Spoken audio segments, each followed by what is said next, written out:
వెతలు తీరును, కృపలు దొరుకును, సాటి లేనిది యేసుని నామం. యేసునామమే మధురం, మదిలో తలచిన ధన్యం. యేసునామమే మధురం. ప్రభువునందు ప్రియమైన దేవుని బిడ్డలారా, నేటి వాక్య ధ్యానం కొరకు సహకారం ఇచ్చిన కుటుంబం పెదపాడు వాస్తవ్యులు కొప్పుల హృదయరాజు గారి జన్మదినం సందర్భంగా తల్లి కొప్పుల రాణి గారు సహకరిస్తున్నారు. నిన్నటి దినం హృదయరాజు గారి జన్మదినం. వీరికి ప్రత్యేక దీవెన కలగాలని ప్రార్థన చేద్దాం. అలాగే రాణి గారికి ప్రత్యేక ధన్యవాదాలు. ప్రార్థన. మమ్మలను మిక్కిలిగా ప్రేమిస్తోన్న తండ్రి, మీకు వందనాలు, స్తోత్రాలు. నేటి వాక్య ధ్యానం ద్వారా మాతో మాట్లాడండి. రాణి గారు వారి కుమారుడు హృదయరాజు గారి జన్మదినం సందర్భంగా సహకరించారు. బిడ్డలను ఆశీర్వదించండి. నేటి వాక్య ధ్యానము ద్వారా మాతో మాట్లాడండి. మా రక్షకుడైన యేసు నామమున వేడుచున్నాము తండ్రి, ఆమేన్. ప్రియమైన దేవుని బిడ్డలారా, యోహాను వ్రాసిన 3వ పత్రిక మీ ఎదుట ఉంచుకోనండి. పరిశుద్ధ బైబిల్ గ్రంథంలో 64వ పుస్తకము, ఒకే అధ్యాయము, 14 వచనాలు కలిగినటువంటి పుస్తకం. యేసుక్రీస్తు యొక్క శిష్యుడైన యోహాను ఎఫెసు పట్టణానికి చెందిన సంఘములోని ఆదరణ పుత్రుడైన గాయి అనేటువంటి ఆయనకి వ్రాసినటువంటి పత్రిక ఇది. ఈ పత్రిక క్రైస్తవ్యములో ఉన్న ప్రతి ఒక్కడు ఎట్టి ప్రమాణములు కలిగి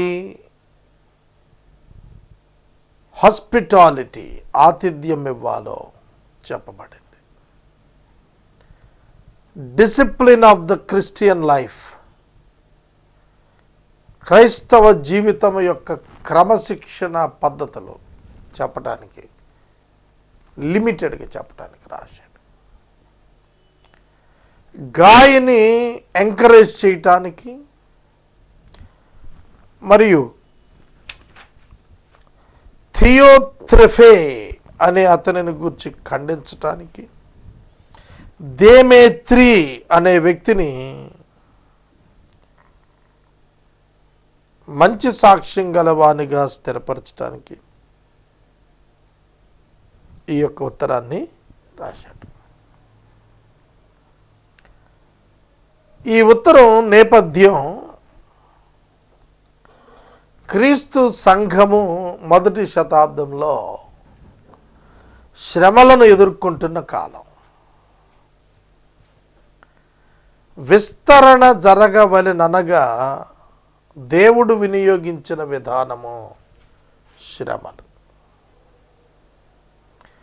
బైబిల్ గ్రంథం అంతా కూడా మీరు చూడండి. బైబిల్ గ్రంథం అంతా కూడాను దేవుని ప్రజలు విస్తరించి అభివృద్ధి చెంది ఘనత పొందినది శ్రమల అనంతరమే. కనుక మొదటి శతాబ్దంలో సంఘానికి కలిగినటువంటి శ్రమలు క్రైస్తవ్యం అభివృద్ధికి కారణమయ్యాయి. క్రైస్తవ్యాన్ని గుర్చిన సాక్ష్యమునకు కారణమయ్యాయి. ఆ నేపథ్యంలో యేసు శిష్యుడైన యోహాను తాను ఈ లేఖ రాశాడు. మొదటి వచనం చూడండి. పెద్దనైన నేను, ఆనాటి వారికి అర్థమైపోతుంది. పెద్దనైన నేను అంటే పేరు రాయకపోయినా ఆ రచయితను వారు గుర్తుపడతారు. అందుకనే పెద్దనైన నేను అన్నాడు. పేరు రాయలేదు, కానీ తానెవరో చెప్పకే చెప్పేశాడు సంఘానికి. హెడ్ ఆఫ్ ద చర్చ్, సంఘానికి పెద్ద, తల నెరిసినవాడు, వయసు రీత్యా పెద్ద, దేవుని అనుభవ విషయాలలో పెద్దవాడు, జ్ఞానము విషయంలో పెద్దవాడు. కనుక పెద్దనైన నేను అని రాస్తున్నాడు. ఎవరికి రాస్తున్నాడు? సత్యమును బట్టి ప్రేమించు ప్రియుడైన గాయునకు శుభమని చెప్పి వ్రాయినది. బైబిల్ గ్రంథంలో గాయు అనేటువంటి వ్యక్తిని గురించి 4 చోట్ల రాశాడు.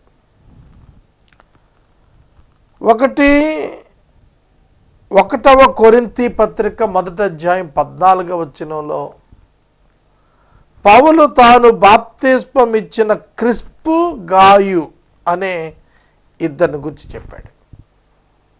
ఆ గాయు వేరు, యోహాను 3వ పత్రికలోని గాయు వేరు.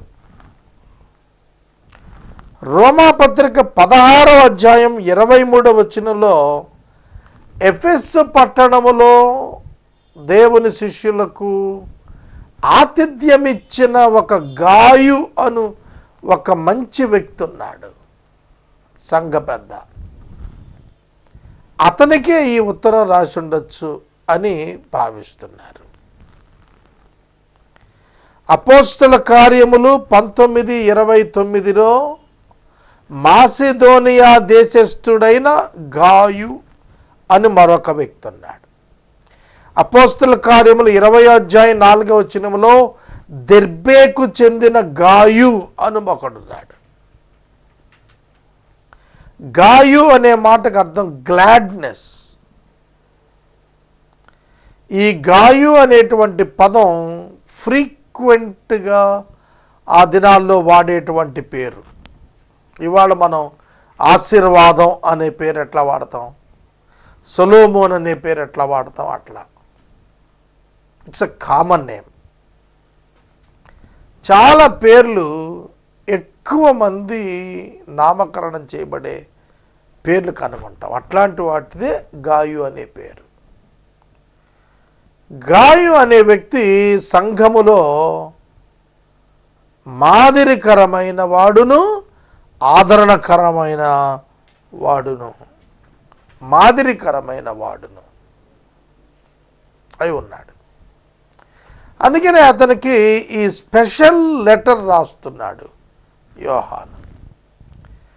పరిశుద్ధ బైబిల్ గ్రంథంలో 66 పుస్తకాల్లో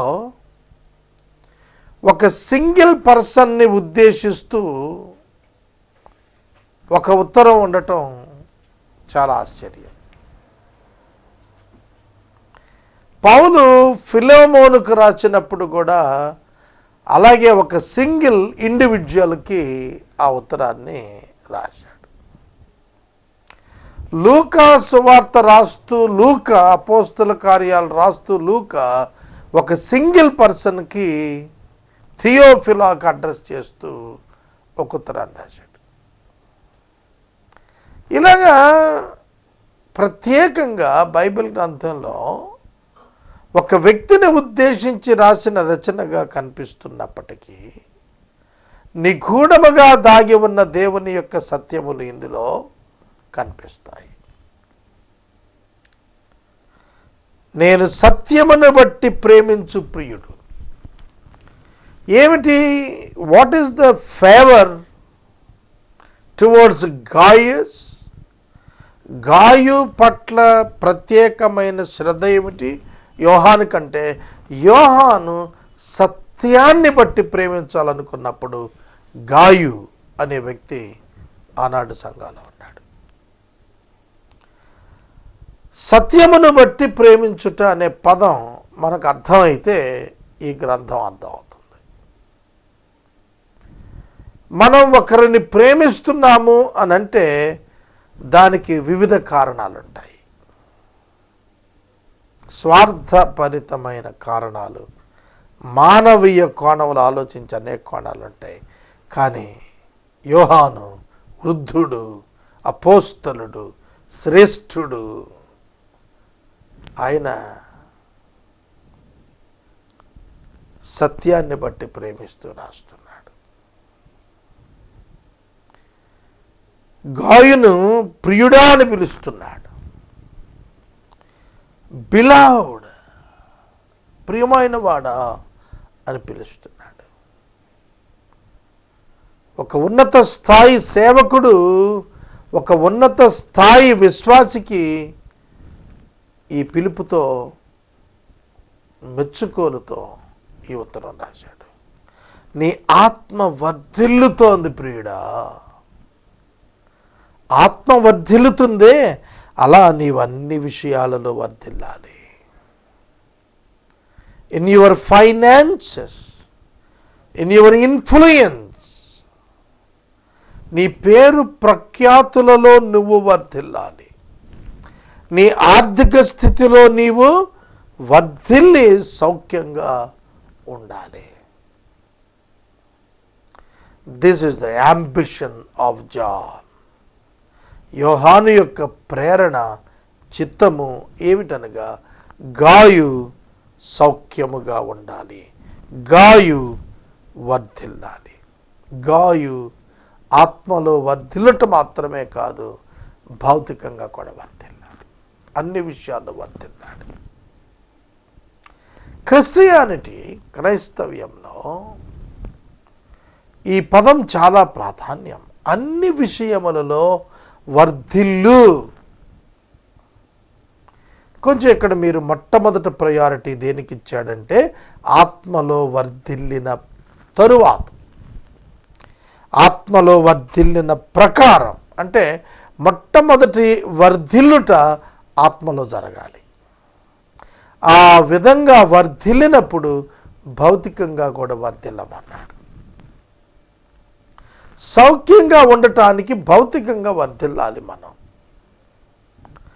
ఒక వ్యక్తి భూమిపై సౌఖ్యముగా ఉండాలి అని అంటే ఎర్త్లీ ఇష్యూస్లో ఎక్సలెంట్ ఎర్నింగ్ ఉండి, డిసిప్లిన్ ఉండి, ఎంజాయ్ చేసేవాడిగా ఉండాలి. గుర్తుపెట్టుకోండి. కనుక రక్షణ పొందినటువంటి వ్యక్తి భూమి మీద వర్ధిల్లాలని దేవుని యొక్క వాక్యం చెబుతోంది, కోరుతోంది. యేసుక్రీస్తు ప్రభువునందు నమ్మకం ఉంచినందున బైరాగులు కమ్మని చెప్పలేదు, సన్యాసులు కమ్మని చెప్పలేదు, శ్రేష్ఠులుగా వర్ధిల్లండి అని చెప్పాడు, వర్ధిల్లమని చెప్పాడు. మనలను మనం అభివృద్ధి చేసుకొనటం ఆశీర్వాదకరంగా చెప్పాడు. Beloved, I pray that all may go well with you and that you may be in good health as it goes well with your soul. నీవు ఆత్మలో వర్ధిల్లుచున్న ప్రకారం ఆరోగ్యములో కూడా వర్ధిల్లాలి, ఆస్తిలో వర్ధిల్లాలి, ఆదర్శముగా వర్ధిల్లాలి, నువ్వు సౌఖ్యంగా ఉండాలి. ప్రతి దైవజనుడు తన సంఘములోని బిడ్డలు సౌఖ్యముగా ఉండవలెనని ప్రార్థిస్తారు. వారు సౌఖ్యముగా ఉంటే సేవకుణ్ణి వాళ్ళు జాగ్రత్తగా చూసుకోగలుగుతారు. కనుక క్రైస్తవ్యము వ్యక్తిగత అనుభవం, personal experience with God in our life. మన జీవితంలో అన్ని విషయాలలో ఆయన యొక్క ఆశీర్వాదములు, స్థిరత మనకు రావాలి అనేది ఆకాంక్షిస్తున్నాడు. ఈ సమయంలో దేవుని వాక్యం వింటున్న ప్రతి ఒక్కరూ ఆలోచించాలి. మనుషులు భౌతికంగా వర్ధిల్లాలంటారు, కానీ యోహాను ఆత్మలో వర్ధిల్లాలి, మిగిలిన విషయాల్లో వర్ధిల్లాలన్నాడు. సాధారణంగా ఇతర విషయాలలో వర్ధిల్లిన వారు ఆత్మలో క్షీణిస్తూ ఉంటారు. ఆ balance of spiritual life with physical life అది కనెక్ట్ కాక వారు బాధపడుతుంటారు. కనుక ఆధ్యాత్మిక జీవితాన్ని భౌతిక జీవితాన్ని కొర్లేట్ చేసి ప్రజెంట్ చేయగలిగిన స్టేటస్లో లీడర్షిప్లో ఉన్నవాళ్ళు ఉండాలి. సౌఖ్యముగా ఉండాలి దేవుని పిల్లలు. They should make themselves comfortable. If I rejoiced greatly when the brothers came and testified to your truth, as indeed you are walking in the truth. నువ్వు సత్యాన్ని అనుసరించి నడుచుకుంటున్నావు గనుక సహోదరులు వచ్చి నీ సత్య ప్రవర్తనను గురించి నాకు సాక్ష్యం చెప్పినప్పుడు నేను చాలా సంతోషించాను. ఇవాళ ఇటువంటి ఆత్మీయ తండ్రులు ఉన్నారా? సంఘాన్ని చూచినప్పుడు సత్యముతో బ్రతికే ఒక విశ్వాసిని మనం కలిగి ఉన్నాము మన సంఘంలో అనే ఆధ్యాత్మిక ఆనందం మనకుందా? సత్యాన్ని నువ్వు అనుసరించి నడుచుకున్నావు గనుక నీ సహోదరులు నీ సత్ప్రవర్తన గురించి సాక్ష్యము చెప్పుకునగా విని బహుగా సంతోషించింది. యోహానట గాయి యొక్క సత్ప్రవర్తనను గురించి సహోదరులు చెప్పుకుంటున్న సాక్ష్యాన్ని బట్టి సంతోషించాడు. ఇది నా పిల్లలు సత్యమును అనుసరించి నడుచుకుంటున్నారని వినటం కంటే నాకు ఎక్కువ సంతోషం లేదు.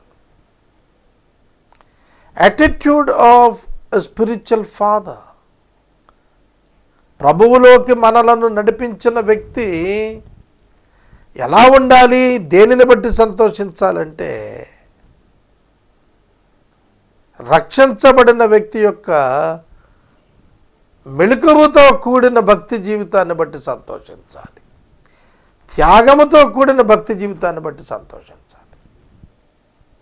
కనుక భౌతిక సంబంధమైన విషయాల పట్ల కాదు మనం సంతోషించాల్సింది, ఆత్మ సంబంధమైన ఎదుగుదల చేత భౌతికంగా రాణించుట చేత మనం సంతోషించాలి. యోహాను సంతోషించడానికి కారణం పిల్లలు సత్యాన్ని అనుసరించి నడుచుకుంటున్నారని వినటమే. ఫస్ట్ సెంచరీ బిలీవర్స్ వారి ఆత్మీయ తండ్రులుగా ఉన్నటువంటి వారు చెప్పిన సంగతులను అనుసరించి నడుచుకున్నారు మరియు వారు ఆనందింపచేశారు. అట్టి వారిని ఆనందింపచేశారు. కనుక మనం మనలను గూర్చిన టెస్టిమనీ ఎలా వినపడుతుందో ఎగ్జామిన్ చేసుకుందాం. నీ సత్ప్రవర్తనను గూర్చిన సాక్ష్యం విన్నాను అన్నాడు. మనలను గూర్చి ఏ సాక్ష్యం వినపడుతుంది? మోసగాడు, దూషకుడు, హానికరుడు, విప్లవాత్మం అట్లా వినబడుతుందా? కనుక మన టెస్టిమనీ పబ్లిక్ ఏమని మాట్లాడుతున్నారు, మనలను గురించిన సాక్ష్యము ఏమై ఉన్నదో అదే మన జీవితం. పీపుల్ అసెస్ యూ, ప్రజలు నిన్ను సులువుగా గుర్తిస్తారు. తోటి విశ్వాసులు నీ ఆత్మీయ స్థితిని సులువుగా అంచనా వేస్తారు. కనుక మనం కేవలం భౌతిక సంబంధమైన విషయాలనే కాక ఆత్మ సంబంధమైన విషయాల పట్ల కూడా మనము గనక సరి అయినటువంటి దృక్పథం కలిగి తాత్పర్యం కలిగి అమలు చేయకపోతే మనం దీవెన పొందలేం. నా పిల్లలు సత్యాన్ని అనుసరించి నడుచుకుంటున్నారని వినటం కంటే నాకు ఎక్కువ సంతోషం లేదు. ఇది ప్రతి ఒక్కరు గుర్తించాల్సింది. ఏ తల్లిదండ్రులైనా తమ బిడ్డలు పెరిగి పెద్దవారై ప్రయోజకులైనప్పుడు ఆనందపడతారు. పుత్రోత్సాహము పుత్రుడు జనించిన వెంటనే తండ్రి కలుగుదంట. ఆ పుత్రుడు 10 మంది చేత పొగిడించుకున్నప్పుడు ఆ తండ్రికి ఆనందం ఉంటుంది. ఆత్మ సంబంధంగా కూడా అంతే. ఫలానా మీ ద్వారా రక్షించబడిన వాడు, మీ శిష్యుడిగా ఉన్నవాడు ఇవాళ ఇంత గొప్ప కార్యం చేస్తున్నాడు అనేది మనకు వినపడితే మనం ఎంత ఆనందిస్తాం. దేవుడు ఎంత ఆనందిస్తాడు. దేవుడు మనల్ని బట్టి ఎంత ఆనందిస్తాడు. మన ఆత్మీయ తండ్రి మనల్ని బట్టి ఎంత ఆనందిస్తున్నాడు. ఇది మనల్ని మనం ఒకసారి చెక్ చేసుకోవాలి. గాయి యొక్క అభివృద్ధి కొరకు, గాయి యొక్క సాక్ష్యము కొరకు, గాయి యొక్క కుటుంబము ఏ విధంగా ఉందో, గాయిని బట్టి ఆనాటి సంఘం ఎట్లుందో అంచనా వేసి ఆనందిస్తున్నాడు. 5వ వచనం, ప్రియుడా వారు పరదేశులైన సహోదరులుగా ఉన్న వారికి నీవు చేసినదల్లా విశ్వాసికి తగినట్టుగా చేయుచున్నావు. పరదేశులైన సహోదరులుగా ఉన్నవారు, వారికి ఏం చేయాలో అది చేస్తున్నాడు గాయు. కనుక సహోదర ప్రేమ అనే ప్రధాన ఆజ్ఞను గాయు అతడు చక్కగా పాటిస్తున్నాడు. 5వ వచనంలో విశ్వాసికి తగినట్టుగా చేయుచున్నావు అనే ఒక కితాబు యోహాను ఇస్తున్నాడు. ఇది ఎంత గొప్ప ఆధిక్యత. విశ్వాసికి తగినట్టు చేయుట, సహోదరుల పట్ల విశ్వాసికి తగినట్లుగా చేయుట. విశ్వాసి సహోదరుడు అంటే అవతలవాడు కూడా విశ్వాసే. విశ్వాసికి మరొక విశ్వాసి పట్ల ఎటువంటి బాధ్యత ఉన్నది అనగా సహాయము చేయవలసిన బాధ్యత ఉన్నది. ప్రేమ కనబరచవలసిన బాధ్యత ఉన్నది. ఆ బాధ్యత నెరవేర్చినప్పుడు సాక్ష్యమిచ్చువారు ప్రేమను గురించి సాక్ష్యము ఇస్తున్నారు. ఇది చాలా ప్రధానమైనటువంటిదండి. నేను నా వ్యక్తిగతంగా నేను చూశాను. నా పర్సనల్ ట్రబుల్స్లో నన్ను ప్రేమించి ఒక విశ్వాసిని అని ప్రేమించి నాకు సహకారులుగా నిలిచిన వారి యొక్క ప్రేమ నేను పొందగలిగాను. అలాగనే నా యొక్క ప్రేమ అనేక మంది సహోదరులు అనుభవించగలిగారు. అది సంఘములో ఒకరికి ఒకరు ఇచ్చి పుచ్చుకొనవలసినటువంటి విధానం. పరదేశుల పట్ల మరింత బాధ్యత కలిగిన వారిగా ప్రవర్తించినట్లు ఆదిమ సంఘం పట్ల, ఆనాటి విశ్వాసుల పట్ల అపోస్తలుడు తెలియజేస్తున్నాడు. పరదేశి అనేటువంటి ఒక పదంలోనే తమ ప్రాంతమును తమ ఉనికిని విడుచుకొని విశ్వాస సంబంధమైనటువంటి ధన్యతను చేపట్టి వెలుపట్టుకొచ్చినటువంటి వారు వీరు. అటువంటి వారు ఒంటరి వారు కాదు అనే భావన విశ్వాసులు ఇవ్వగలగాలి, తోటి విశ్వాసులు ఇవ్వగలగాలి. కనుక సహవాసాలలో వివిధ రకాలైన మనుషులు వివిధ ప్రాంతాల నుండి వస్తూ ఉంటారు. అలా వచ్చినప్పుడు వారికి ఉన్న విశ్వాసుల యొక్క ప్రేమ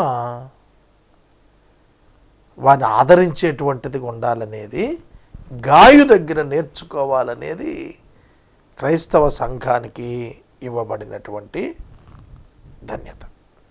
వారు అన్యజనుల వలన ఏమి తీసుకొనక ఆయన నామము నిమిత్తము బయలుదేరితిరి గనుక. వారు అన్యజనుల నుండి ఏమీ తీసుకోకుండా వచ్చిన వారు. పరదేశులుగా ఉన్నవారు తాము అన్యజనుల నుండి పొందుటకు ఇష్టపడక నిబద్ధతతో కూడిన విశ్వాసపు జీవితాన్ని జీవించటానికి తీర్మానించుకున్న వారు కనుక వారికి సహాయం చేసినప్పుడు దేవునికి తగినట్టుగా నీవు వారిని సాగనంపిన ఎడల నీకు యుక్తము కావడం. విశ్వాసులు ఒక ప్రాంతము నుండి మరొక ప్రాంతానికి వలసలు వెళుతున్నటువంటి కాలంలో మీ ప్రాంతము మీదుగా వెళుతున్న విశ్వాసులను ఆదరించి తగిన రీతిగా ఇతర ప్రాంతాలకు పంపటం నీకు తగినది అని అంటాడు. అలాగే సువార్త వ్యాపించింది. వాళ్ళు ఒక్క ప్రాంతంలో మిగిలిపోలేదు.